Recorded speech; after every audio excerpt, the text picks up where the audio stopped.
all my money go? Are you asking yourself that? As my side hustles continue to grow and to evolve into full-fledged, full-time incomes, I know that I need to buckle down in the year of 2021 and really make a sound financial plan for the money that I bring in for my business if I want to continue in making my business sustainable and not always feel like I'm hustling. In today's video, I'm going to walk you through my 2021 financial plan for my business. And I'm going to show you how I'm going to treat what I first thought was going to be a side hustle into a full-fledged money-making sustainable business. Check out my freebie income tracker down below if you need some way to track your income for your business. Hello, my name is Sirena from SincerelySirena.com. I am a busy mom, teacher, entrepreneur, and I love sharing my knowledge that I have gained, and I love helping others find a way to earn income online. And as always, because I know your time is precious, I will put timestamps down in the description box as well as relevant links down below or up above my head. Full disclosure, I did not come up with this income plan by myself. I'm not that smart. Actually, I follow a really cool teacher named Janice Cook. She runs a blog, Cook's Family Resources. She is, I believe, a VIP kid teacher and store owner as well as a online teacher blogger. And she has been doing this online teaching game for a really long time. And so if you are looking for a mentor in that area, definitely go follow her blog. She published a blog post not that long ago, kind of explaining how she is treating her business as a profitable business and how she is able to have a sustainable income stream through her business. In Janice's blog post, she kind of references a book called Profit First: Transfer Your Business from a Cash-Eating Monster to a Money-Making Machine. So I have bought this book and I have started reading it. However, it's a pretty beefy book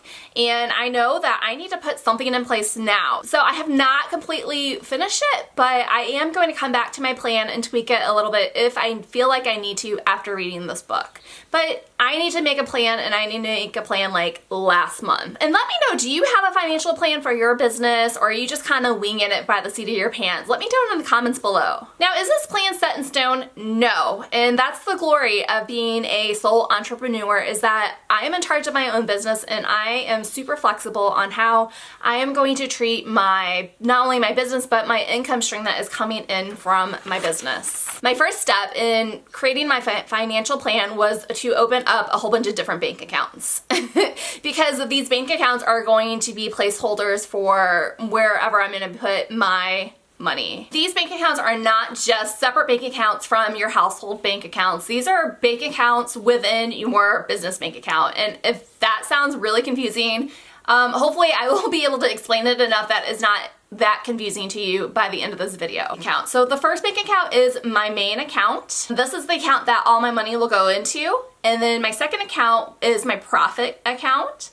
My third account is my tax account, because you gotta pay your taxes if you're a sole entrepreneur. 4 is my business expense account, and then 5 is my owner's salary. And I'm gonna explain the function of all those accounts in just a moment. Now, so before you start moving money around, you want to think of the day that you are going to take care of your money. Most of my income comes from Outschool and my Etsy store, and I get paid out on most of my Outschool classes on Sunday night. So I know the majority of my money is going to be in my PayPal account, and I need to do something with it because I don't want to lose that money, 1. And 2, I shop a lot online and I use PayPal a lot. So I want to make sure whatever things that I buy online, whether it's for my business or my personal pleasure, I need to make sure that I'm not going to be spending my business income. So I know that if I'm going to get paid on Sunday nights, I am going to take some time Monday morning and transfer my money from my PayPal account or wherever it's coming from into my main bank account. And then after I transfer it from my main bank account, I am going to take that money and transfer it to my other accounts. And just to make it kind of easy to follow along, I'm going to refer these accounts as 2 jars. So think about these jars as a placeholder for your money. Like you might have a penny jar or a change jar at home that you come home and you empty your pockets and you put it all in. And so that is going to be your main jar. This account is not only hooked up to my direct deposits coming in from my other stream income, but it is also the account that I am going to be transferring all of my PayPal money that I get paid from Outschool in to divvy up in a later time. Make sure you put all of your business income streams into this account because it'll be very easy for you to, if you need later to figure out how much money you made in the year, if you are not giving, 1099 tax things, you can go back to this account and easily track that because this is the account that you are getting paid into. For me, this includes, like I said, my Outschool pay, my Etsy store, as well as my affiliate pays. So, okay, my second jar is my profit jar. In this profit jar, weekly, I'm gonna take 5% of my main income and put it into this jar. This is the profit that my business is actually making. Now, if I get a lot of money, I gotta put a lot of money in this profit jar. If I make little money that month, then my business made a little profit that month. It's very important, at least one time a week, some money gets put into this profit jar. And we'll talk about what we are going to do with that profit money in just a little bit. Okay, so my third jar is my tax jar. As a sole proprietor, you are basically put in charge of paying your income taxes. You have to pay either quarterly or at the end of the year, and this all depends on your tax situation. How are you going to take care of that? And if you need help with your taxes as a sole proprietor, I have a couple tax videos, but I highly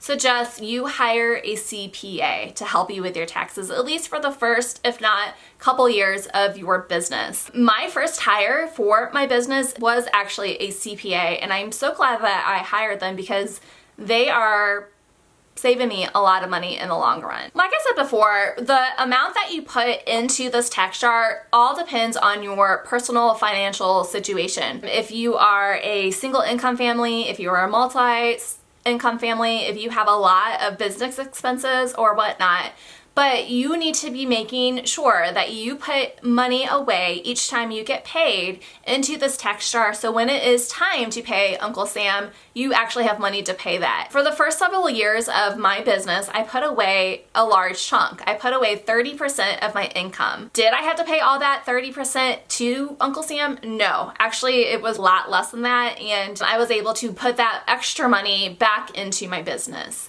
This year, for the year 2021, I am still going to play it safe, but I have kind of learned where I fit in the tax bracket, so I am only going to be putting away 20% of my income into my tax jar. My fourth jar is going to be my business expenses. I need a place to put money, so if a business expenses comes up, that is a place where I can pay for those business expenses. 30% may sound a lot to you, and especially if you are just starting out and you do not have a lot of business expenses, or if you were just an online teacher and that's what you were doing, you may not have a whole lot of business expenses, but it's still important to put some money into a business expense account just in case, say, your computer crashes and you need to buy a new computer. If you want to upgrade your camera, and those are two things that I did this past year, my computer basically busted, so I had to pay for a $2,000 computer.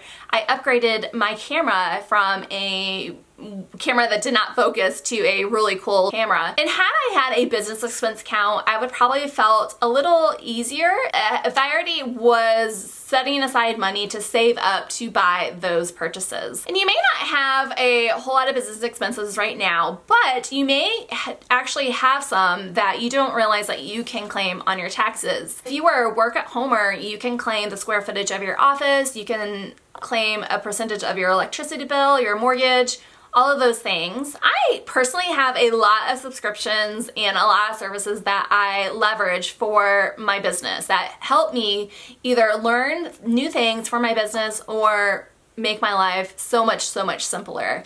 And these are the things that I pay for out of my business expense account. And if a opportunity arises, like one of your mentors is offering a coaching service, or one of your mentors actually opened up a brand new course, then if you really want to take that course, then you can take money out of this business expense.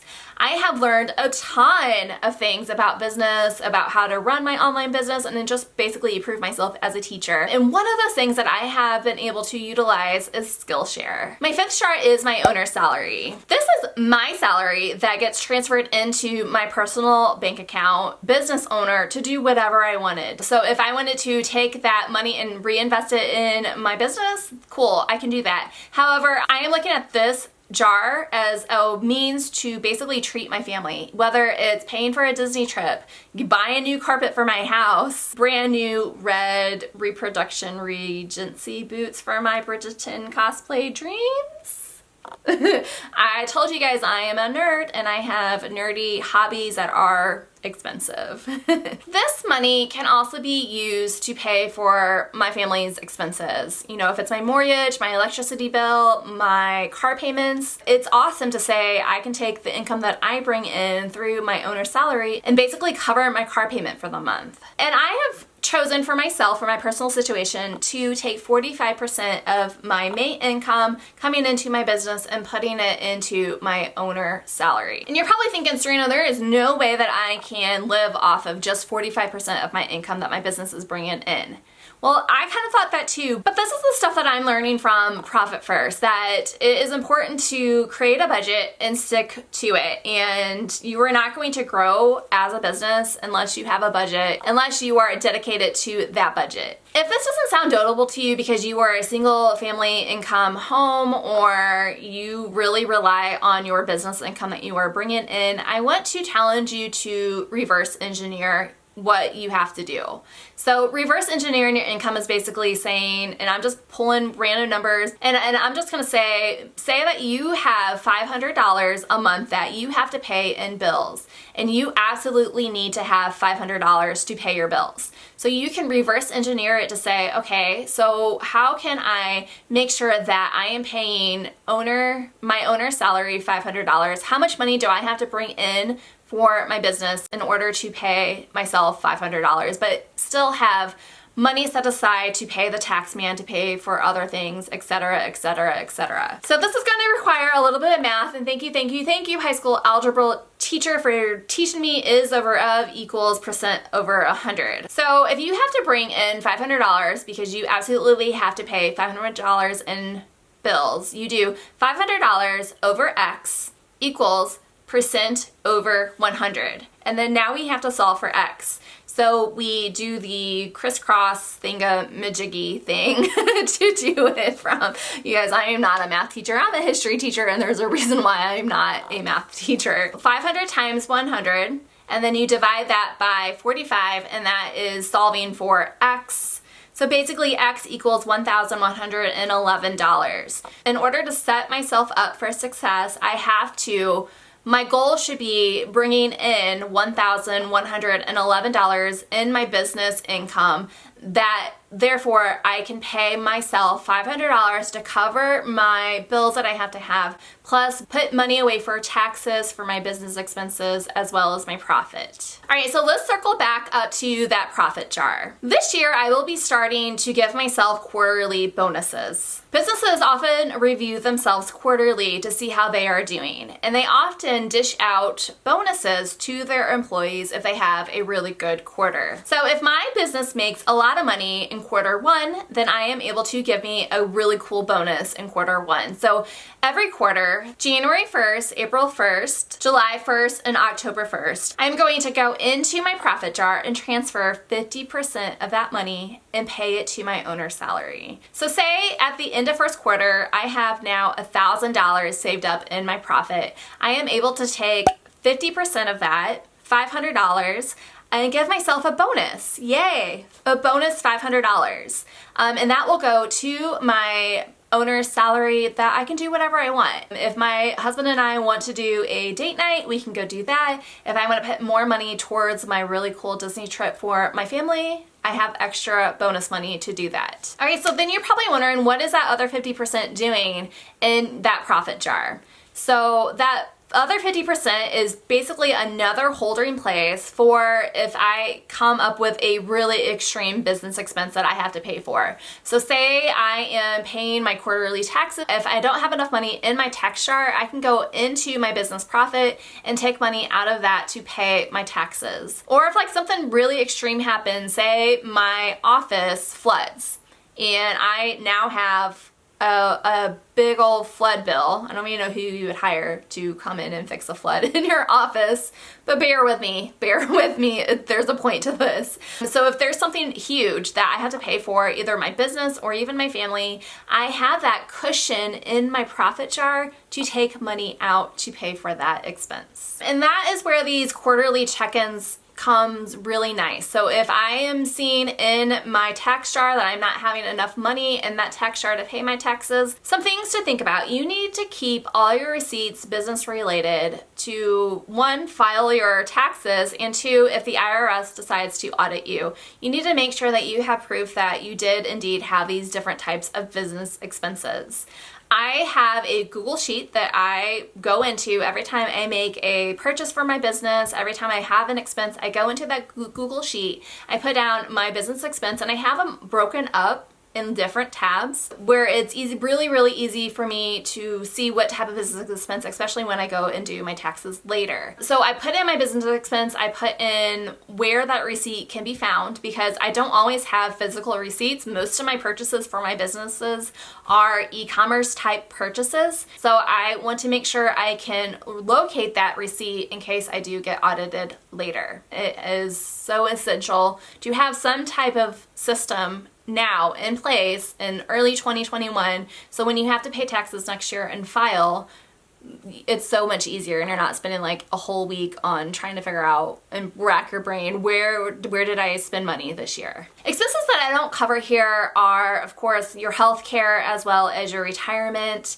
This is completely individual and depending on your personal situation. I am lucky enough to have my health care paid for due to my husband's military career, as well as we are taking retirement money out of my husband's salary and investing that into our retirement accounts. So I do not have to worry about putting money from my business into a retirement account. But if you are single, or if your financial situation is a little bit different, your healthcare situation is a little bit different, you may need to open up another account for your business and have that solely for a retirement account, and then open up another account for your healthcare plan. If you have made it to the end of this video, you are amazing and you are a rock star. If you plan on making some type of financial plan for your business, I would love to hear.